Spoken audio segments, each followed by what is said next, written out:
오늘 우리에게 주신 하나님 말씀은 에스라 4장 1절부터 4절까지 말씀입니다. 에스라서 4장 1절부터 4절까지의 말씀입니다. 에스라서 4장 1절부터 4절까지 말씀을 우리 찾으셨으면 다 같이 한 목소리로 우리 하나님 말씀 봉독하겠습니다. 같이 읽겠습니다. 사로잡혔던 자들의 자손이 이스라엘의 하나님 여호와의 성전을 건축한다 함을 유다와 베냐민의 대적이 듣고 스룹바벨과 족장들에게 나와 이르되 우리도 너희와 함께 건축하게 하라. 우리도 너희와 같이 너희 하나님을 찾노라. 아수르 왕 에살핫돈이 우리를 이리로 오게 한 날부터 우리가 하나님께 제사를 드리노라 하니 스룹바벨과 예수아와 기타 이스라엘 족장들이 이르되 우리 하나님의 성전을 건축하는데 너희는 우리와 상관이 없느니라. 바사왕 고레스가 우리에게 명령하신 대로 우리가 이스라엘의 하나님 여호와를 위하여 홀로 건축하리라 하였더니 이로부터 그 땅 백성이 유다 백성의 손을 약하게 하여 그 건축을 방해하되. 아멘. 우리 계속해서 에스라서를 통해서 하나님의 음성을 듣고 있습니다. 오늘 이제 4장에 관한 내용을 여러분들과 나눌 텐데요. 첫 번째 여러분들과 좀 나누고자 하는 핵심 키워드와 문장이 이겁니다. 우리 한번 같이 읽겠습니다. 시작. 방해, 변화에는 반드시 저항이 있습니다. 리더십 분야를 공부하다가 보면 종종 이제 인용되는 게 있는데요. 그게 변화에도 공식이 있다라고 설명을 해요. 그게 바로 뭐냐면 변화를 일으킬 때는 이제 한 3가지 요소가 있어야 된대요. 변화를 일으키기 위해서 3가지가 같이 있어야 된다는 겁니다. 그 3가지가 바로 뭐냐면 첫 번째는 이 불만족이죠. 내가 지금 이 상황에 대해서 이대로는 안 되겠다라는 인식이 있어야 된다는 거예요. 나 괜찮은데? 이러면 이제 변화가 있을 수 없는 거죠. 그리고 두 번째는 비전이죠. 앞으로 내가 미래에 대한 비전이 있어야 돼요. 그림이 있어야 돼요. 소망이 있어야 돼요. 그리고 세 번째는 만족스럽지 않고 내가 이렇게 됐으면 좋겠다라는 마음이 있는데 첫 그 발걸음, 첫 번째 단계를 넘지 않으면 변화는 일어날 수 없다. 이 3개 중에 하나라도 빠지면 변화를 이룰 수 없다. 이렇게 이야기를 하더라고요. 근데 이게 뭐를 이겨야 되냐면 마지막에 공식의 완성이 이 저항을 이겨내는, 이 값보다 커야 되는 거예요. 그러니까 이것 중에 하나라도 빠지면 저항을 이기고 변화를 이룰 수 없는 거예요. 그래서 제가 이걸 보면서 무슨 생각이 들었냐면 우리가 변화라고 하면 새로운 거라는 이렇게 낭만적인 생각만 가지고 있는데 사실 변화라는 것을 만들어낼 때 우리가 생각해야 되는 건 뭐냐면 그 변화를 하지 못하도록 만드는 저항을 내가 어떻게 이겨낼 거냐에 대한 생각을, 마음의 결심을 가져야 된다는 거예요. 다시 말해서 변화하고 싶은가? 변화할 준비가 됐냐? 라고 물으면 우리 마음속에는 방해도 있고 저항도 있고 힘들겠지만 그것을 견디고 이겨낼 각오가 돼 있냐? 이걸 물으시는 거예요. 변화는 저항과의 싸움이에요. 여러분, 사자성어 중에 이거 있죠? 이게 뭐죠? 호사다마. 여러분, 호사다마라는 말이 뭔지 아세요? 좋은 일에 호사, 다마. 뭐예요? 마가 많이 낀다. 그죠? 방해가 많다. 어려운 일이 많다. 다시 말하면 좋은 일에는 마귀가 많이 방해한다. 이런 거예요. 그러니까 어른들이, 우리 선조들이 되게 지혜롭죠. 왜 그렇습니까? 내가 좋은 일을 하려고 갈 때 좋은 일이면 좋은 일수록 어려움이 많이 있을 수 있다는 거예요. 이스라엘 백성들이요, 성전을 다시 세우려고 하자 곧바로 저항이 일어났습니다. 4장 1절을 한번 제가 다시 읽어볼게요. 사로잡혔던 자들의 자손이 이스라엘의 하나님 여호와의 성전을 건축한다 함을 유다와 베냐민에 누가 들었다는 거예요? 대적이 들었다. 이제 돌아와서 무너진 예루살렘 신앙 공동체를 다시 세우는 거죠. 그럴 때 누가 등장을 하는 거예요? 대적이 등장하는 거예요. 여러분들도 마찬가지예요. 여러분들이 지금 내가 올 한 해 정말 우리 언약 갱신 예배 때 연초에 시작할 때는 막 결심을 했는데 돌아보니까 똑같았잖아요. 내년엔 이렇게 할 수 없다. 그런 마음을 먹고 새롭게 뭔가 하려고 그러면 대적이 반드시 있다라는 거예요. 이걸 기억하셔야 된다는 거예요. 대적이 즉시 움직였어요. 주변 국가와 사마리아 지역의 주민들이요. 근데 여러분 생각해 보세요. 어떻게 보면은 그냥 살면 쉬워요. 그냥 사는 거는 지금 하던 대로 그냥 가면 되니까. 근데 뭐가 힘드냐면 제대로 사는 것이 어려운 거예요. 그냥 막 사는 건 쉬워요. 제대로 사는 게 어려운 거예요. 여러분 세상이 원하는 대로, 내 육체가 원하는 대로가 아니라 하나님이 원하시는 대로 살려고 하면 반드시 뭐가 있어요? 저항이 있어요. 여러분 몸도 건강하게 바꾸려고 하면 어때요? 어렵죠. 힘들죠. 운동을 해야 되니까. 새로운 습관을 세울 때도 마찬가지입니다. 그래서 사도 베드로는 이렇게 베드로전서 5장 8절 9절 이렇게 이야기합니다. 같이 한번 읽겠습니다. 시작. 정신을 차리고 깨어 있으십시오. 여러분의 원수 악마가 오는 사자같이 삼킬 자를 두루 다닙니다.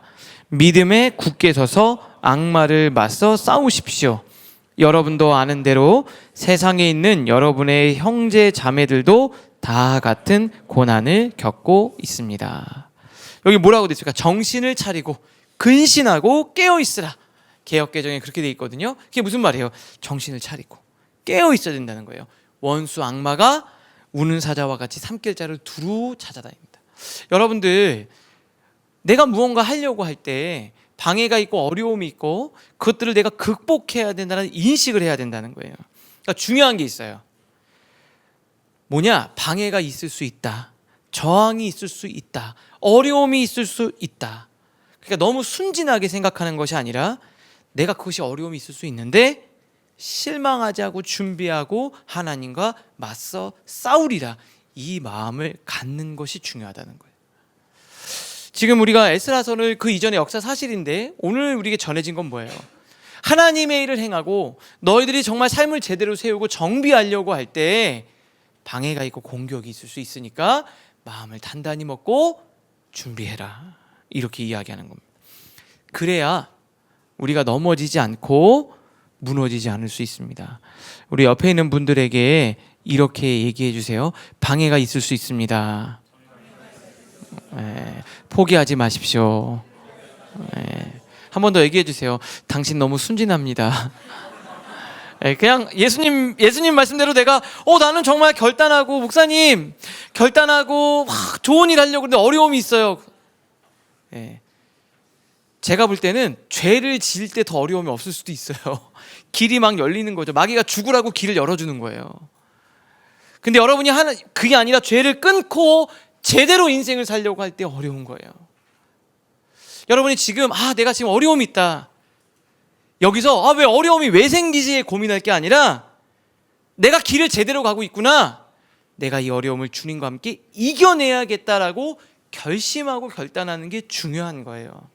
오늘 그런 결단이 여러분들 안에 있기를 바랍니다. 자, 두 번째 그러면 이제 본격적으로 좀 살펴를 봐야 될 텐데 두 번째는 이거예요. 같이 한번 읽겠습니다. 시작. 함정, 애매한 것이 더 위험하다. 본격적으로 이제 저항이 시작되는 거죠. 아까 대적이 있었다 그랬잖아요. 이 대적이 방해를 하고 저항을 하기 시작하는데 되게 흥미로운 게 있어요. 본문을 읽다가 보면은 제가 본문을 읽다 보니까 되게 재밌는 게 있었는데 처음부터 대놓고 공격을 하진 않았어요. 놀랍게도 뭐라고 얘기하냐면 우리가 도와줄게. 우리가 도와줄게. 나도 같이 예배드리고 싶었어 라고 하면서 굉장히 매력적이고 긍정적인 제안으로 공격이 들어온다는 거예요. 사실 함정이죠. 대적이라고 했으니까. 오늘 2절 한번 1절 보니까 이렇게 돼 있잖아요. 유다와 베냐민의 대적이 이 소식을 들었어요. 그리고 2절에 이렇게 얘기합니다. 같이 읽겠습니다. 시작. 수룹바벨과 족장들에게 나와 이르되 우리도 너희와 함께 건축하게 하라. 우리도 너희같이 너희 하나님을 찾노라. 아수르 왕 에살핫돈이 우리를 이리로 오게 한 날부터 우리가 하나님께 제사를 드리려 하노라 하니. 이거 뭐라고 돼 있습니까? 드리노라 하니. 뭐라고 돼 있냐면 내가 하나님 앞에 예배를 드리려고 한다. 그러니까 우리도 너희와 함께 건축하게 하라. 야, 우리가 도와줄게. 같이 하자. 같이 이렇게 이야기를 하는 겁니다. 처음에 다가올 때 어떻게 다가와요? 절대 안 돼. 그냥 못하게 할 거야. 이렇게 하지 않죠. 은근히 어떤 걸로 접근해요? 도움이 되는 것처럼, 좋은 것처럼, 너가 괜찮은 것처럼, 네가 되게 편해지고 좋아질 것처럼 접근을 한다는 거예요. 근데 이들이 어떤 사람이냐? 1절에 대적이라고 했잖아요. 대적이 어떻게 해요? 도와주겠다고 한다니까요. 마귀가 여러분들에게 어떻게 접근해요? 야, 내가 도와줄게. 너 힘들지? 내가 덜 힘들게 해줄게. 이렇게 접근한다는 거예요. 마귀가 여러분들 딱 보자마자 딱 볼 때부터 마귀 무서워 이런 게 아니라 되게 아주 달콤하고 매력적인 제안으로 다가온다는 거죠. 근데 이 사람들이 어떤 사람이냐면 여기 보면 아수르 왕 에살핫돈, 그러니까 이 사람들이 아수르로 끌려가고요. 그 다음부터 어떻게 하면 거기서 신앙이 완전히 이 미신과 섞여버린 거예요. 혼합된 신앙이에요. 이들은요, 말은 크리스찬이라고 얘기하지만 예배도 드리고 우상도 섬기는 거예요. 예배도 드리지만 우상도 섬기고, 하나님도 예배하지만 다른 이방신도 예배를 하는 사람들이에요. 예를 들면 저희 라이프 처치는 전혀 없지만 주일날 교회 오고 가면서 저기 절에 가서 불공 드리고, 그죠? 그리고 이따 가서 성당 가서 또 이렇게 하고 미사 드리고 막 이렇게. 그리고 뭐 좋다 그러면 예배도 드리지만 하나님도 도와주시고 딴 신도 도와주면 좋지. 그래서 집에서 굿도 하고 막 이런 사람들인 거예요. 오늘은 라이프 처치 온데 막히니까 그냥 절로 가고 막 이런 사람들인 거예요. 그러니까 진짜 그런 사람들이 이렇게 섞인 신앙이 그 지역에서. 근데 이 사람들이 만약에 혼합주의였어요. 그러니까 다시 말하면 자기 필요에 따라서 신을 이용하려는 사람들이었다는 거예요. 근데 이 사람들이 동참을 하겠다고 한 겁니다. 그러면 이 사람들이 성전 건축에 동참을 하면 어떻게 될까요? 그들의 신앙으로 신앙이 혼탁해지겠죠. 여러분들은 어떠세요? 하나님을 위한 성전이 아니라 여러 신들을 위한 타협의 현장이 될 수도 있는 거잖아요. 근데 이 사람들이 어떻게 다가온다고요? 좋은 제안을 하면서 다가와요. 마귀가 이런 애매한 제안으로 와요. 성경은 이미 경고했어요. 고린도서 11장 14절 같이 읽겠습니다. 시작. 이것은 이상한 일이 아니니라 사탄도 자기를 광명의 천사로 뭐 한다고요? 가장한다. 천사처럼 다가오는 거예요. 천사처럼 다가와요. 여러분 한번 이제 생각해 보세요. 이게 되게 어려운 거예요. 딱 봐서 진짜 나쁜 거는 여러분들이 안 할 거예요. 근데 좋아 보이고 합리적이고 현실적인 제안 앞에서 마음이 흔들리는 거죠. 그러니까 사실 애매한 게 더 위험한 거예요. 우리 자매들 있잖아요. 딱 봐서 나쁜 사람들은, 지금 우리 자매들은 딱 거절하는데 어떤 사람들이 위험해요? 나쁜 것 같은데 좋은 것 같기도 하고, 다른 사람들한테 좀 그런데 나한테는 괜찮은 사람일 것 같고, 막 내가 조금만 노력하면 이 사람이 바뀔 것 같고, 이런 사람들. 애매한 남자, 위험한 남자입니다. 딱 봐서 그러면 거부하면 되잖아요. 그러니까 우리가 사기당할 때 여러분, 사기꾼이 어때요? 나 사기꾼 쓰고 오는 사람 있어요? 진짜 좋은 사람을 만났다고 착각해서 사기를 당하는 거예요. 마귀가 그런 거예요. 마귀의 최고 전략은 사기꾼입니다. 그러니까 괜찮을 것 같은 생각을 들어서 덜 힘들게 만들 것 같은 유혹, 이게 마귀의 전형적인 전략이에요. 마귀는 여러분들을 아예 못하게 하지 않아요. 서서히 못하게 하거나 제대로 못하게 만드는 게 전략이에요. 여러분 출애굽할 때 바로가 뭐라 그래요? 나 하나님께 예배 드리러 가겠다 그랬더니 뭐라 그래요? 오케이, 예배 드리는데 여기서 드리면 안 돼, 이렇게 얘기를 해요. 또 나중에 또 뭐라 그래요? 나 가겠다 그러니까 가긴 가는데 너무 멀리 가지 말고 여기서만, 이렇게. 여러분 그러잖아요. 신앙생활 할 때도 교회는 가는데 너무 열심히는 하지 마, 이렇게. 우리가 늘 그렇잖아요. 여러분들이 하나님으로부터 멀어지고 여러분의 삶이 무너지기 시작할 때 진짜 충격적인 죄를 짓거나 충격적인 사건을 저질러서 여러분이 무너지는 게 아니라 애매한 사건들로부터 서서히 무너지기 시작하는 거예요. 근데 중요한 게 있어요. 이게 왜 위험하고, 특히 이런 거에 잘 걸려 넘어지는 사람들, 여기에 취약한 사람들이 누구냐, 이게 중요하죠. 왜 이 유혹에 잘 넘어갈까요? 내 안에 있는 욕심 때문에 그게 위험한 거예요. 맞아. 얘네들 조금 신앙적으로는 별론데 좀 같이 하면 도움이 될 것 같아. 좀 위험하기는 한데 내가 잘 조절하면 좋게 쓰임 받을 수도 있을 것 같아. 이런 생각이 드는 거죠. 우리 안에 욕심이에요. 그게 눈을 어둡고 흐리고 분별을 흐리게 만들어요. 사사기에 보면은, 사사기 2장에 보면 이렇게 하고 있어요. 너희는 이 땅의 주민과 언약을 맺지 말며, 굉장히 옛날이죠. 지금보다 이전 이야기예요. 그 이방 사람들과 언약을 맺지 말고 그들의 제단을, 우상을 다 헐어버리라는 거예요. 근데 내 목소리를 듣지 아니하였으니 어찌하여 그랬느냐. 야, 니네 내가 가나안 땅에 들어가면 그 이방 신상들과 세상의 문화를 싹 정리하고 하나님을 예배하고 순수한 신앙을 가지라고 얘기했는데 너네 왜 못했냐, 왜 그랬냐. 그러니까 뭐라 그래요? 3절 같이 읽겠습니다. 시작. 그러므로 또 말하기를 내가 그들을 너희 앞에서 쫓아내지 아니하리니 그들이 너희 옆구리의 가시가 될 것이며 그들의 신들이 너희에게 올무가 되리라 하였노라. 나중에 어떻게 된대요? 옆구리에 가시가, 찌르는 가시가 되고 너희에게 올무가 돼서 니네들이 그것 때문에 걸려 넘어지게 될 거라는 거예요. 근데 제가 이게 왜 그랬을까? 왜 그랬을까 생각해 보니까 이게 2장 초반부잖아요. 1장 끝에 이스라엘 백성들이 다 몰아내지 못했다라는 내용들을 쭉 읽다가 보니까 이렇게 돼 있는 거예요. 이스라엘이 강성한 후에야 가나안 족속에게 뭘 시켰어요? 노역을 시켰고 다 쫓아내지 아니했다. 노역을 시켰다는 게 뭐예요? 일꾼으로 노예로 부렸다는 거잖아요. 얘네 굳이 쫓아낼 필요가 있나? 우리가 힘이 세고 그냥 일 시키면 뭐 털어 좋은 거 아니야? 뭐 이렇게까지 할 필요가 있겠어? 말은 얘네들 불쌍한데 하면서도 두면 나한테 도움이 되니까. 그 다음 어떻게 돼 있어요?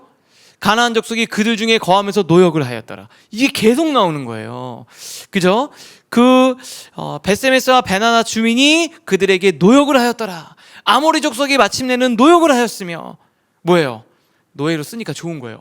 그래? 그럼 우리도, 니네도 그렇게 했어? 우리도, 야, 쟤네가 나 쫓아내지 않고 노예로 일시키니까 좋잖아. 활용하자. 나중에 그것 때문에 이스라엘이 망하는 거예요. 왜 그랬을까요? 내 안에 뭐가 있어서요? 욕심이 있어서. 왜 애매하죠? 뭐가 애매한 거예요? 제가 막 그랬잖아요. 목사님 너무 헷갈려요. 이거 어떻게 될까요? 이 사람 저 사람. 제가 볼 때는 나쁜 사람이고 만나면 안 되는데 왜 헷갈릴까요? 내 욕심 때문에 헷갈린 거죠. 여러분, 우리가 뭔가 할 때 왜 고민이 되죠? 내 욕심 때문에 고민이 돼요. 내 욕심 때문에. 내 안에 있는 내 욕심 때문에. 도움이 될 것 같고 힘들게 내가 하지 않아도 될 것 같고. 근데요, 마귀는 여러분의 그 마음을 기가 막히게 알아요. 그리고 그거를 공격하는 거예요. 이스라엘 공동체 내에 어떤 생각이 얘기했어요? 저 생각을 해봤어요. 엄청나게 논의가 있었을 거예요. 한쪽에서 뭐라 그럴까요? 우리 그냥 하면 어떨까요? 도와준다고 하는데 뭐 나쁠 건 없잖아요.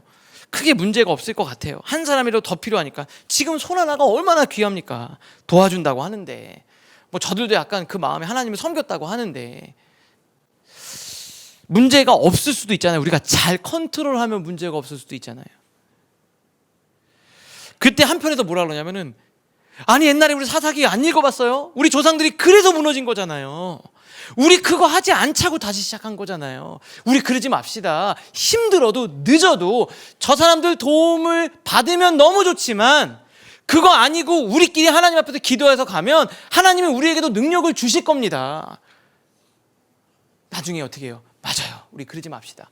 똑같은 거 반복하지 맙시다. 그래서 어떻게 결정을 내렸냐? 3절 말씀입니다. 같이 읽겠습니다. 시작. 수룹바벨과 예수아와 기타 이스라엘 족장들이 이르되 우리 하나님의 성전을 건축하는데 너희는 우리와 상관이 없느니라.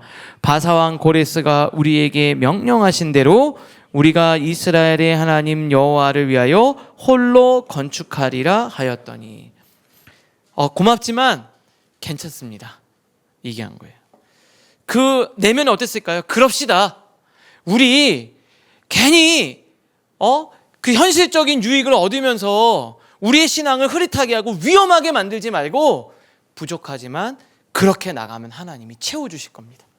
맞습니다. 그러면서 그들이 어떻게 해요? 단호하게 우리가 하겠다. 우리가 하겠다. 애매함이 신앙을 흐리게 만들고 타협이 공동체를 무너지게 할 수도 있어서 그들은 영적으로 깨어 있었던 거예요. 제가 어느 날 말씀을 이렇게 묵상을 하다가 예수님의 제자들을 파송할 때 이렇게 이야기를 해요. 10장 16절. 이건 제가 있나 봐요. 마태복음 10장 16절이 있는데요. 마태복음 10장 16절이 뭐냐면 제자들을 파송할 때 이렇게 얘기를 합니다. 내가 너희를 보냄이 양을 이리 가운데 보내는 것 같다. 그러므로 너희는, 여러분 많이 들어보셨을 거예요. 뱀같이 지혜롭고 비둘기같이 뭐하라? 순결하라. 그러니까 이 두 개가 약간 막 뱀같이 지혜로우니까 머리 막 쓰고 잔머리 쓰고 막 세상에 막 좋은 거를 막 하고, 또 이게 연결이 안 되는 거예요. 이거 어떻게 하지? 내가 순결하고 순전하고 순진하게 하나님 앞에서 그냥 100% 신앙으로 가면 뱀같이 지혜로운 거랑 연결이 안 되는 거예요. 적당히 이렇게 해야 되는 것 같은 이런 게 있는 건데, 근데 제가 오늘 말씀을 묵상하다 깨달았어요. 이 두 개가 다른 게 아니에요. 무슨 말인 줄 아세요? 비둘기같이 순전한 게 최고의 지혜예요. 여러분 말씀드릴게요. 내가 하나님 앞에서 직장에서 크리스천으로 어떻게 살아갈까? 순전하게 하나님 믿고 100% 그냥 가면 조금 느리고 조금 더딘 것 같지만 최고의 지혜로운 선택입니다. 저는 그걸 언제 깨달았냐면, 제가 한 교회에서 15년을 있었어요. 15년을. 그래서 제가 마지막에는 고민이 많고 힘드니까 달리기를 그때 많이 했어요. 그때는 제가 달리기 기록이 어마어마해요. 거의 선수 수준급이에요. 지금 이거 어떻게 떴나 몰라요. 힘드니까 뛴 거예요. 힘드니까. 근데 제가 막 고민할 때, 저희 어머니 계실 때 고민할 때, 엄마 우리 선배가 말이야 저 큰 교회에서 막 이렇게 하는데 너 오라 그러는데 갈까? 그래서 막 이렇게 조건도 막 이렇게 얘기하니까 갑자기 어머니가 그러는 거예요. 저를 진짜 한심하다는 듯이, 그 표정을 잊을 수가 없어요. 진짜 한심하다는 듯이 보면서 뭐라는 줄 알아요? 아이고 목사님, 자꾸 쓸데없이 잔머리 굴리지 말고 하나님이 옮기라고 할 때까지 거기서 열심히 하세요. 그 다음 제가 또 그랬어요. 엄마 내가 이렇게 해서 막 가서 딴 데 가서 이렇게 하면 어떨까? 그때 저희 어머니가 그런 거예요. 또 한심하다시피 도대체 얘는 왜 이러나, 이런 표정으로 보면서, 저기 목사님 거기 그 교회에서, 그 전 교회에서 장학금 받아서 공부했지요? 네. 거기서 우리 최선영 사모 만나서 결혼했지요? 네. 거기서 우리 오니 로아 낳았지요? 네. 근데 이제 좀 쓸만한다고 딴 데서 부른다고 가면 하나님이 좋아하실까요? 싫어하실까요? 대답이 안 나오더라고요. 잔머리 굴리지 말고 그냥 열심히 하세요. 저는 그게 우리가 생각할 때 지혜로움이, 여러분들 뱀처럼 지혜롭다는 이 생각을 잘 생각하셔야 돼요. 우리의 인간적인 이 혼적인 사고를 가지고 막 머리를 쓰는 게 뱀처럼 지혜로운 게 아니라, 하나님 앞에서 순전할 때 하나님이 지혜를 주신다는 거예요. 지금 돌이켜 생각해 보니까 너무 제가 지혜로운 선택을 한 것 같아요. 너무 지혜로운 선택을 한 것 같아요. 여러분들은 어떠세요? 지금 누가 도와주니까 이 사람 해서 내가 하면 머리 엄청 잘 쓰는 것 같죠? 걔네들을 이용해서 내가 이 하나님의 일을 딱 하고, 여러분 결국 그게 우리의 올무가 되고 옆구리의 가시가 될 수 있다는 거예요. 사랑하는 라이프처치 성도 여러분, 청년 여러분, 뱀처럼 순결하십시오. 그게 지혜입니다. 비둘기처럼 순결하십시오. 그게 여러분에게 지혜예요. 여러분 순전하게 하나님을 예배하는 것이 하나님이 놀라운 지혜로운 길을 걸어가는 것과 다르지 않다라는 거예요. 어떤 것은 좋아 보이고 어떤 것은 유익해 보이지만, 그게 하나님을 흐리게 하고 예배를 약화시키면 결국 여러분 그게 방해입니다. 그러니까 현실적으로 도움이 돼도 영적으로 위험하다면 NO 할 수 있으셔야 돼요. 바르게 가는 길이 가장 빠르게 가는 길입니다. 여러분 그걸 꼭 기억하실 수 있기를 바라요. 분명한 길, 순전한 길, 하나님만 바라보는 길, 그게 가장 지혜로운 길입니다. 우리 옆에 있는 분에게 이렇게 얘기해 주세요. 뱀처럼 지혜롭고 비둘기처럼 순결하십시오. 네, 옆에 있는 분 보세요. 되게 순진해 보이죠? 네, 이렇게 얘기해 주세요. 참 지혜로우십니다. 여러분 그 두 가지를 헷갈리시면 안 돼요. 여기서 만약에 그들과 함께 했다면 그들은 정말 바보 같은 선택을 한 거예요. 근데 잘 선택한 거죠. 세 번째 또 같이 읽겠습니다. 시작. 두려움 먼저 마음을 무너지게 만든다. 자, 그 다음에 어떻게 하냐? 아주 실제적인 공격을 들어오기 전에 어디를 공격하냐면 마음을 공격을 해요. 마음을 무너지게 해요. 에스라 4장 이제 4절인데요. 보니까 이렇게 돼 있어요. 이로부터 그 땅 백성이 유다 백성의 손을 약하게 하여, 손을 약하게 했다. 그 말이 뭐예요? 손에 힘이 빠지는 거죠. 왜요? 마음부터 벌써 이미 야 끝났어, 안 돼, 야 우리 못할 거야, 야 무서워, 이렇게 힘이 빠지는 거죠. 그래서 건축을 방해했대요. 세번역 성경을 보니까 이 말을 들은, 아니 우리만 할 거야 이렇게 얘기하니까 어떻게 해요? 성전 짓는 일을 뭐 했다고요? 방해했다고요. 자, 이들은 그러면 성전을 짓는 게 목적이었으면 그래 내가 기도할게, 나 도와주려고 했는데, 나 응원할게, 이렇게 한 게 아니잖아요. 방해하기 시작하는 거잖아요. 그래서 뒤에 이렇게 됐죠. 유다 백성의 뭐를 떨어뜨렸다고요? 사기를 떨어뜨렸다고요. 마귀가 여러분들에게 어떻게 합니까? 여러분의 사기를 떨어뜨리는 거예요. 먼저 마음을 공격해서 사기가 뚝뚝뚝 떨어지게 만드는 거예요. 예전에 마귀의 전략이 똑같아요. 느헤미야 때도 그랬어요. 6장에 보면 이는 그들이 다 우리를 두렵게 하고자 해요. 막 무섭게 해서 그들의 손이 피곤해요. 아까 손이 어떻게 했다고요? 약하게. 손이 피곤하여 역사를 중지하고 이루지 못하리라. 마귀가 여러분 불안하게 두려움을 줘요. 무섭죠? 저도 그럴 것 같아요. 여러분 우리 늘 그렇잖아요. 야 이러다가 정말 어떻게 되는 거 아닌가, 무섭고 두렵고. 상황을 보면 어디부터 무너지기 시작해요? 마음부터 무너져요. 아니 도대체 언제까지 하나님 왜 우리를 이렇게 하시나, 그 마음이 들잖아요. 그러면 그게 딱 들어와서 마음이 무너지는 순간 손에 힘이 빠져요. 아무것도 하기 싫어요.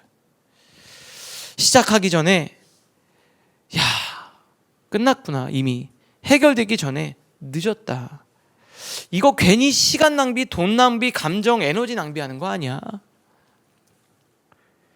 마음이 꺾이니까 손에 힘이 빠지는 거예요. 여러분 그래서 지혜의 잠언 있잖아요. 지혜의 잠언이 마음을 얻으면 다 얻고 마음을 잃으면 다 잃는 거라 그래요. 그러니까 우리가 주일날 모여서 뭘 하는 거죠? 전 여러분들의 마음을 지키도록 돕는 일을 하는 거예요. 제가 실질적으로 뭘 도와줄 수 있겠어요? 그럼 얘가 우리 성도님들의 기도 제목을 들으면 진짜 어떻게든 하고 싶죠. 어떻게든 하고 싶죠. 그래서 저도 가끔 그런 생각해요. 제가 일주일에 한 번씩 목사님 복권을 한번 긁어볼까요? 그럼 내가 도와줘. 아니면 신유의 은사를 주셔가지고 기도하면 나면 그냥 안 해주시니까. 근데 저는 하나님이 분명히 하나님이 역사하심이 있다고 저는 믿어요. 욥기를 하면서. 근데 하나님 저한테 그러는 거죠. 그 마음을 지킬 수 있도록 네가 도와줘. 잠언 4장 23절이에요. 모든 지킬 만한 것 중에 더욱 뭘 지키라? 내 마음을 지키라. 오늘 여러분들이 그거 가지고 나 마음을 지켜야 되겠다. 생명의 근원이 이에서 남이라. 그럼 우리가 그러잖아요. 목사님 알겠는데 마음을 어떻게 지키나요? 이 뒤에 23절부터 한 절 한 절씩 마음을 지키는 3가지 팁을 기록해놨어요. 여러분 마음은 보이지가 않는데 마음을 어떻게 지키냐?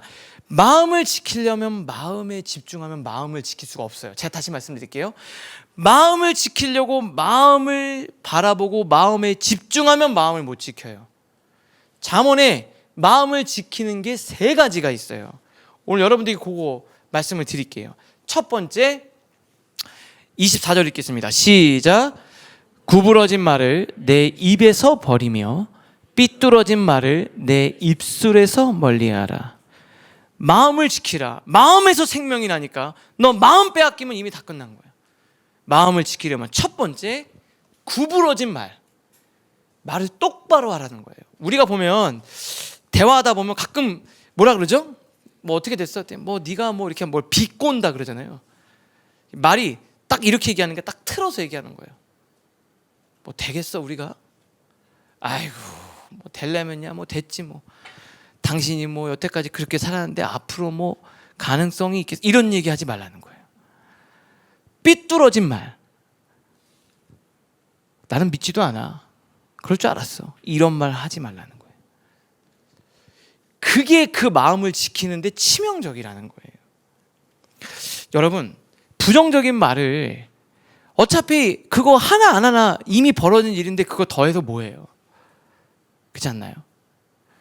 근데 정말 신기한 건 그 마음에 있는 것들이 나오잖아요. 근데 그 하는 말 때문에 마음도 바뀌는 거예요. 여러분, 그 말 때문에 인생이 무너지는 거예요. 성경이 뭐라고 되는 줄 아세요? 여러분, 원망하고 불평하면 크게 별 문제 안 생기는 것 같잖아요. 그죠? 당장은 별 문제 안 생기는 것 같잖아요. 성경 읽어보세요. 원망을 했는데 지금은 아무 문제가 안 생겼는데 마지막에 원망해서 가나안 땅에 못 들어가는 거예요. 지금 여러분 원망 막 하잖아요. 당장에 문제 안 생겨요. 근데 마지막에 그게 열매를 맺게 된다는 거예요. 백성들이요 너무 원망하니까 이렇게 얘기했어요. 나를 원망하는 이 악한 회중에게 내가 어느 때까지 참으랴. 이스라엘 자손이 나를 향하여 원망하는 바 그 원망하는 말을 내가 들었노라. 28절 읽겠습니다. 시작. 그들에게 이르기를 여호와의 말씀에 내 삶을 두고 맹세하노라. 너희 말이 내 귀에 들린 대로 내가 너희에게 행하리니. 어떻게 해요? 그래? 하나님이 어떻게 한 거예요? 그러면 그냥 네가 말한 대로 되게 해줄게. 우리 속은 지금 바꾸기가 어렵잖아요. 속을 우리가 어떻게 바꾸겠어요? 말은 좀 바꿀 수 있을 것 같아요. 제가 지금 오늘 여러분의 그 문드러진 속을 다 당장은 고칠 수가 없잖아요. 근데 우리는 뭘 할 수 있을까요? 지금 말은 바꿀 수 있을 것 같아요. 어떻게 할까요? 하나님이 일하실 겁니다. 잘 될 겁니다. 근데 그게 내가 하는 게 어려우면 누가 옆에 서서 그 말을 해줘야지 살아요. 내가 하기가 힘든데 옆에서 해주는 사람이 없으면 죽는 거예요. 그런데 내가 하기 힘들어도 옆에서 누군가가 그 말 해주고 그 말 들으면 그 사람 삽니다. 우리가 그 말을 서로 해주는 거예요. 제가 수요일날 라이프 워십 때 기도를 해드리거든요. 근데 할 때마다 가능하면 그 귀에다가 그 한 분 한 분에 대한 이야기를 해요. 제가 기도 제목도 알고 상황도 알면 내가 늘 기도했던 것들을 얘기를 해요. 왜 그런 줄 아세요? 그 말을 들을 때 살아날 걸 믿기 때문에 그래요. 여러분 오늘 마음 어떻게 지켜요? 구부러진 말을 피하십시오. 삐뚤어진 입술을 버리십시오. 자, 그 다음에 또 이렇게 얘기를 해요. 25절 같이 읽겠습니다. 시작. 내 눈은 바로 보며 내 눈꺼풀은 내 앞을 곧게 살펴. 아니 마음을 지키려는데 두 번째는 뭐라 그러냐면요, 눈을 조심하라는 거예요. 여러분 마음을 지키고 싶을 때 마음에 집중하면 안 되고 뭘 한다고요? 눈을 중요하는 거예요. 내가 딱 갔는데 인스타에 봤던 친구가 막 잘 낙심되잖아요. 그죠? 친구들 가가지고 막 회사 이렇게 어디 회사 이렇게 합격해서 꼭 사진 찍으면 그 사원증 왜 이렇게 보이게 찍는지. 저도 괜찮았는데 예전에 학교 다닐 때 제가 아르바이트를 하러 해기역에서 학교 다녔는데요. 1시간 정도를 차를 타고 가서 마을버스를 타고 가야 이제 과외를 하는 거예요. 다른 애들은 막 인턴도 하고 취업도 하고 그러는데 저는 이제 일을 하면서 하니까 뭐 경력도 없고 시상 경력도 없고 인턴도 잘 안 되고 영어 공부도 몇 시간씩 일을 해야 되니까 이게 영어 성적이 잘 안 나오는 거예요. 그래서 괜찮은데 이렇게 가다가 나는 이제 어떻게 내가 사회인으로서 한 역할을 할 수 있을까 딱 그러는데 가서 그 시청 종각 시청 을지로 이렇게 딱 가면은 그 삼성 본관 있잖아요. 그 삼성 이 사원증 갖고 퇴근하면 이거 좀 빼지. 자랑하려고 하는 건지 그걸 메고 내려온 사람들이 있더라고요. 그걸 보는데 그렇게 마음이. 여러분 이게 중요해요. 내가 내 마음만 괜찮으면 되지 해도 그게 사람이 잘 안 돼요. 하나님이 얼마나 우리를 지으신 분이 우리를 얼마나 잘 알기에 그러겠어요. 자꾸 문제를 보고 주변 사람들을 보고 막 그런 거 보면요, 자꾸 우리 마음에 그런 생각이 들기 마련이에요. 그럴 것 같으면 아예 안 하시면 돼요. 안 보면 돼요. 문제 보지 말고 친구들 보지 말고 그럴 때마다 어떻게 해요? 하나님을 보는 거예요. 하나님의 음성을 듣는 거예요. 편식을 하셔야 돼요. 다 집중해서. 그 다음 세 번째 있어요. 26절 같이 읽겠습니다. 시작. 내 발이 행할 길을 평탄하게 하며 내 모든 길을 든든히 하라. 여러분 뭐라 그래요?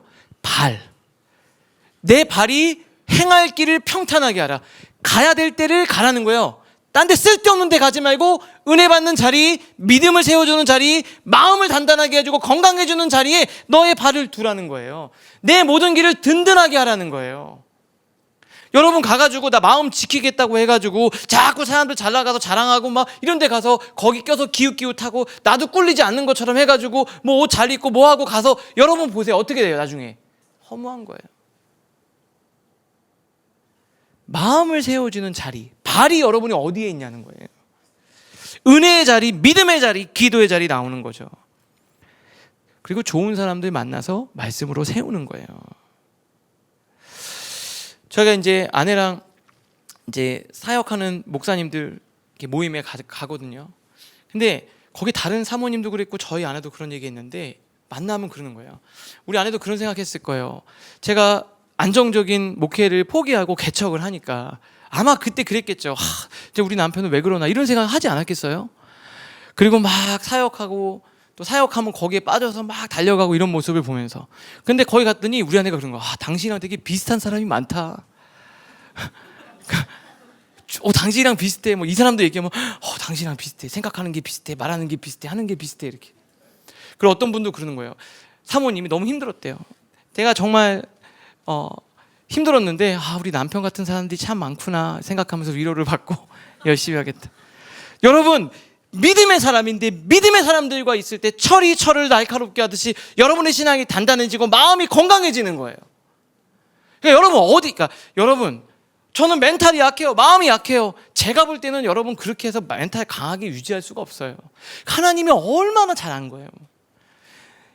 마음을 지키라. 마음이 생명에서 난다. 근데 마음을 지키려고 하지 말고 입을 그리고 눈을 그리고 너의 발을 다스려라.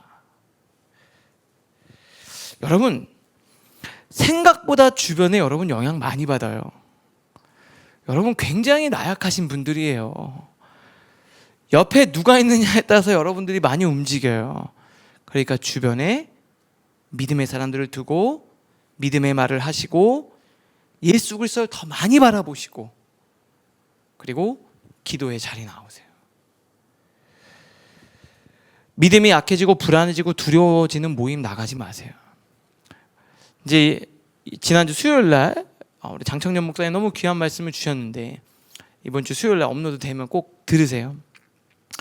수를 생각하는 사람이 있고 주를 생각하는 사람이 있어요. 여러분이 수를 자꾸 생각하고 세상적으로 내가 어느 정도 됐는지 내가 어느 정도 수준이 됐는지 내가 뭘 해야 돼 이거 생각하면 그리고 그런 사람들 만나서 세상에서 막 이렇게 살아야 된다 저렇게 살아야 된다 여기 투자해야 된다 이런 얘기 들으면 어떻게 되는 줄 아세요? 참 신기해요. 머리가 막 뜨거워져요. 가슴이 막 차가워지고요. 그리고 저는 이런 생각이 들더라고요. 나 참 바보처럼 살았네. 여러분은 어떠세요? 오늘 하나님 만나고 주님 붙들고 여러분의 그 마음을 잘 지키실 수 있기를 주님의 이름으로 축복합니다. 그래서 수요일날 나와서 뭐 하셔야 된다고요? 기도하셔야 된다고요. 옆에 있는 분들에게 말씀해 주세요. 수요일날 나오세요. 네, 제일 소리가 작았어요. 양심은 있는 거죠. 나오겠다고 하고 내가 못 나올 수 있으니까 그냥 네 이렇게 기도하셔야 돼요. 기도하셔야 돼요. 자, 네 번째 같이 읽겠습니다. 시작. 구조, 사회와 제도, 문화적 코드를 통해 공격한다. 이게 감정적으로 마음을 공격하고 개인적인 공격이 아니고 본문을 잘 읽어보면요 그 수준을 뛰어넘고 있어요. 자, 보니까 5절, 바사왕 고레스의 시대부터 바사왕 다리오가 즉위할 때까지 관리들에게 뇌물을 주어 그 계획을 막았으며, 자, 어떻게 해요? 위에 있는 관리들에게 뇌물을 줘서 제도적으로 못하게 만든 거예요. 구조적으로 지금 압박하고 있어요. 또 아하수에로가 즉위할 때 왕이 딱 새로 올라오니까 그 이전에 있는 히스토리가 없는 왕에게 글을 올려서 법적으로 제도적으로 막아버리고 있다는 거예요. 유다와 예루살렘 주민을 고발하니라. 그래서 실제로 공사가 중단이 돼요. 근데 저는 이걸 보면서 무슨 생각이 들었냐면요, 제도의 힘을 이용해서 마귀가 방해를 해요. 사회적인 구조를 통해서 여러분들을 괴롭히고 여러분의 신앙을 못 갖게 하고 예수 그리스도로 멀어지게 하고 죄를 짓게 만들어요. 마귀는 두려움을 넘어서 개인의 마음을 공격하는 것뿐만 아니라 당시 사회의 법과 제도와 문화를 통해서도 움직이고 있다는 걸 제가 말씀을 묵상하다가 본 거예요. 왕의 조서를 이용했죠. 행정, 정치적 권력도 동원하는 거예요. 구조적으로 억압하는 거죠. 다시 말하면 여러분이 잘 보셔야 돼요. 마귀는 개인의 마음만 건드리는 게 아니라 구조와 시스템 자체를 하나님의 역사를 막는데도 쓸 수 있다라는 걸 여러분들이 인지하셔야 된다. 우리 크리스찬들. 요즘 어때요? 이렇게 지내면서 사회적으로 어떤 것 같아요? 우리가 너무 순수하고 너무 순진하게 생각하면 안 돼요. 영적으로 깨어 있어야 되는 부분도 있는 거예요. 문화적으로, 제도적으로 그냥 나쁜 건데 괜찮은 것처럼 만들기도 해요. 제 딸이 이제 막 공부하다가 요즘에 뭐 보이즈 플래닛인가요? 뭐 그게 있어요. 그래서 뭐 녹을 응원하는 친구가 있는데 투표를 해야 된다 그래가지고, 저는 진짜 뭐 연예인 이런 거 잘 모르거든요. 그래서 알겠다, 누구를 하면 되냐, 누구를 투표를 하면 된다. 근데 그거 할 때 제가 좀 깜짝 놀랐어요. 남성, 여성, 그리고 난 특정한 성을 지정하지 않겠다라는 걸 골라야지만 투표를 할 수 있어요. 제가 얼마 전에 영화를 봤는데요, 너무 인기 있고 연기 잘하고 감각적으로 만든 영화인데 그게 그냥 동성애에 관한 영화였어요. 멋지게 표현하더라고요. 그냥 힙하고 멋지게 연애와 가정, 사랑 이런 게 그냥 너무 그냥 감각적이고 자극적으로 그려내고 있는 거예요. 신실하게 한 사람을 사랑하고 가정을 지켜내는 것이 막 고리타분하고 옛날 이야기고 또 쿨하지 않고 멋지지 않은 거, 힙하지 않은 것처럼 자꾸 비추는 거예요. 흔드는 거죠. 여러분, 한 사람을 사랑해서 자녀를 낳고 그 자녀를 위해서 헌신하며 사는 삶이 여러분이 볼 때 어떻게 느껴져요? 이게 여러분이 중요한 거예요. 여러분 스스로 결혼해서 자녀를 낳고 사는 게 여러분이 어떻게 느껴지냐고요. 난 저렇게 살고 싶지 않은데? 그러면 이미 문화에 물들은 거예요. 가정을 이루고 한 사람을 신실히 사랑하고 그 사람을 위해서 헌신하고 사는 삶이 여러분 볼 때 어때요? 바보같이 이미 벌써 물들은 거예요. 그것만큼 멋지고 아름다운 게 어디 있어요? 한 인생을 키워내고 한 세대를 키워내고 하나님의 자녀를 다음 세대를 이어가는 것이 어때요? 여러분 볼 때. 이게 중요한 거예요. 그거를 우리가 알려줘야 되는 거예요. 제가 말씀을 묵상하면서 이걸 정말 우리가 잘 깨우쳐야 되겠다. 우리가 기도해야죠. 정말 멋지고 바른 것이 무엇인지를 알려줘야 되고요. 법과 제도를 통해서, 사회 구조를 통해서, 문화를 통해서도 우리가 말할 수 있어야 돼요. 그리고 인지를 해야 된다는 거예요. 그래서 에베소서 6장 12절에 이렇게 이야기합니다. 같이 읽겠습니다. 시작. 우리의 씨름은 혈과 육을 상대하는 것이 아니요 통치자들과 권세들과 이 어둠의 세상 주관자들과 하늘에 있는 악의 영들을 상대함이라. 우리가 지금 그런 것들을 알아야 된다는 거예요. 우리는 하나님이 개인의 경건에 머무르라고 부른 게 아니에요. 여러분 공부 열심히 하세요. 법 공부도 열심히 하시고, 그래서 정말 해서 연봉이 많은 것, 그 목표를 넘는, 그냥 따뜻하게 대해주는 것을 넘는 하나님 나라를 이룰 수 있는 그 무언가를 우리가 더 꿈꿔야 된다는 거예요. 제가 작년에 그 청년 영화제 때 축하 공연, 악동 뮤지션의 이찬혁 알죠? 네, 이찬혁이 이 파노라마라는 곡이랑 이 장래희망이라는 곡, 그 앨범에 있는 곡 두 개를 엮어가지고 축하 공연을 했는데요. 이게 굉장히 그 이슈가 됐어요. 여러분 이거 다 보셨어요? 보신 분들 계세요? 근데 안 보신 분들 한번 보셔도 좋을 것 같아요. 근데 이찬혁이 이제 옛날에 뭐 오디션 프로그램 나올 때 몽교 선교사님이었고 저희 교회 다리 놓는 사람들과 관련이 있어가지고 아 선교사님 자녀구나 이런 것들은 제가 들어서 알았어요. 근데 노래를 볼 때마다 자극적인 가사가 없어요. 무슨 말인지 아시죠? 근데 죽음과 부활을 의미하는 노래를 쫙 부르는데 이 장래희망 가사를 들으면 그냥 찬송 같아요. 찬송 같아요. 성경의 근거에서 이렇게 자기가 만약에 죽을 걸 상상하고 어땠을지를 얘기하는데 마지막 후렴에는 그냥 할렐루야가 막 나와요. 그냥 이게 찬양, 이거 가사만 보면 찬송가라고 느껴질 정도예요. 근데 그 뒤에다가 관을 해놓고서 퍼포먼스도 하고 나중에 들어가면 남을 들고 관 들고 나가는 퍼포먼스로 끝나요. 청룡영화제에서 이걸 했다니까요. 사람들 반응이 어땠을까요? 저는 되게 멋있다, 용기 있다. 근데 전 이렇게 생각이 들었어요. 좀 시간이 지나서 이 소식을 들었거든요. 혹시 안 믿는 사람들이 뭐라고 댓글을 달았을까가 궁금한 거예요. 뭐 역시 니네 기독교는 뭐 어쩌고저쩌고 막 이럴까 궁금한 거잖아요. 아니 여기 와서 교회 가서 하지 뭐 청룡영화제에서 왜 하냐. 전 이럴 줄 알았거든요. 댓글을 읽었는데 댓글이 너무 은혜가 되는 거예요. 그래서 제가 몇 개 좀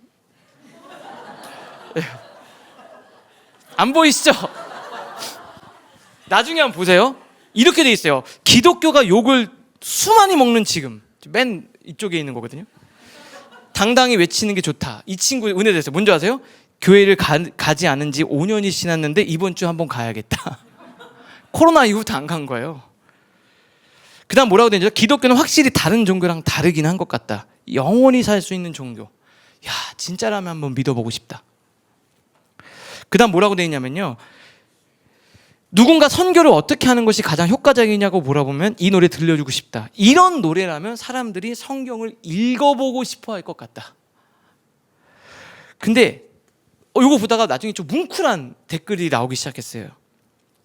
이렇게 했어요. 천국에 대한 부활과 소망이잖아요. 친구 이름이 민재 같아요. 민재 네가 사자랑 친구 먹었나? 네가 하는 말같이 느껴져서 몇 번을 다시 듣는지 모르겠다. 보고 싶다 내 친구. 다른 사람은 이렇게 했어요. 엄마를 데려간 하나님을 원망했다. 내 옆에서 고생하는 게 아니라 차라리 엄마가 사모하는 친구 대신 주님 곁으로 가는 게 더 나은 게 아닐까 생각했다. 그 뒤에 이렇게 돼 있어요. 교회에 미쳐 있다고 생각하는 고모가 전도할 때마다 극혐이었는데 찬영님 노래 들으니 그렇게 미쳐서 전도하는 고모가 이해됐다. 저런 마음으로 전도하는구나. 8년 전에 돌아가신 엄마가 생각나서 계속 눈물이 흘렀다. 생전에 그렇게 착했던 엄마가 내 걱정하지 말고 천국에서 행복했으면 좋겠다. 나 그럴 거라고 생각한다. 나중에 그런 엄마 나도 꼭 만나고 싶다. 그 다음 또 이렇게 돼 있어요. 천국을 믿는 건 내가 가고 싶어서라는 이기적인 마음이 아니라 내가 사랑하는 사람이 죽어서 이런 곳에 꼭 갔으면 하는 이타적인 마음에서 시작됐구나. 내가 사랑하는 사람들이 죽어서 진짜 천국이라는 곳에 존재해서 찬혁군이 부르는 아름다운 곳에 간다면 하나님이라는 그런 분 믿어볼 만할 것 같네요. 전 이걸 보면서 무슨 생각이 드는 줄 아세요? 음악을 하면 뭔가 자극적이고 내가 뭔가 해야지만 된다라고 생각한 거고요. 우리가 있는 이 복음의 핵심 기독교적 가치는 세상 속에서 영향력을 발휘하지 못할 거라고 했는데요. 그렇지 않아요.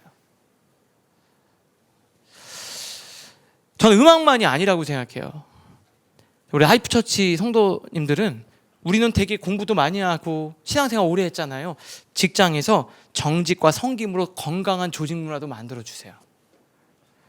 사회 속에서 법과 제도로 정의를 바르게 세워주시고 우리가 관심을 갖고 책임감 있게 가야 될 필요성이 있어요. 우리가 공부 왜 하죠? 왜 열심히 하죠? 잘 먹고 잘 살고 편안하게 사는 것, 그 이상을 꿈꿀 수 있는 거죠. 우리가. 하나님 나라를 이 땅에 이루기 위해서 우리가 뭘 해야 되지? 저는 우리 라이프처치가 그렇게 쓰임받기를 원해요. 그리고 이 시대 마귀의 전략을 간파하는 거죠. 막 끌려가지 않고 나라를 위해서, 사회를 위해서 우리가 기도해야 되는 거예요. 기도해야 돼.